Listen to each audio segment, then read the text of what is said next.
අද යනවා මම පොඩි රවුමක් ගහන්න. කාලෙකට මල් පිපුණත් අපේ වත්තේ තියෙන ගස් වලින් මං කැමතිම ගහ තමයි මෙන්න මේක. මේ දවස්වල අපේ අඹ ගස් වලයි අලිපේර ගහේ ගස් පිරෙන්නම ගෙඩි හැදිලා තියෙනවා. ඔය පේනවනේ නිදහස උපරිමෙන්ම භුක්ති විඳින ලස්සන. මේ තියෙන ඉතින් අලිපේර වලින් හදාගනිපු ජූස් එකක්. ඒකෙනුත් ටිකක් බීලා ඊට පස්සේ යන්න තියෙන පොඩි ගමනක්. කොහෙද ඉන්නේ? කවුද පර්මිෂන් දුන්නේ අම්මගෙට යන්න? කොලම. අපුයි.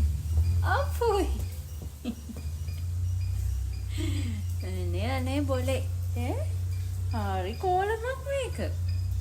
එයාගේ කොලන් ටිකක් බලලා මම යනවා ඉක්මනට ලෑස්ති වෙන්න. මේ දවස්වල ඉතින් මෙතනින් යනවා කියන්නේ එක වෙනම මිෂන් එකක්. විනාඩි 45ක විතර ට්‍රැෆික් එකකින් පස්සේ අපිට පුළුවන් වුණා මෙන්න මෙතන පාස් කරන්න. ඊට පස්සේ ඉතින් අයියව ජිම් එකෙන් ඩ්‍රොප් කළා මම ගියා අපේ ලොකෝම බලන්න මොකද එයා ඉන්නේ මේ දවස්වල ටිකක් සනීප නැතුව. ඉස්සර ලොකෝමත් එක්ක හැම සැටර්ඩේම වගේ අපි මෙන්න මෙතෙන්ට එනවා. ගොඩක් අය නම් දන්නවා මේ කොහෙද කියලා. දන්න අය ඉන්නවනම් කියන්න බලන්න මේ කොතනද කියලා. මේ ලස්සන යාළුවත් මට හම්බුණා අන්න එතන ඉඳලා. ඊට පස්සේ ඉතින් ලොකෝමවත් ගෙදරින් ඩ්‍රොප් කරගෙන මං ආයෙ ආවා අයියව ගන්න.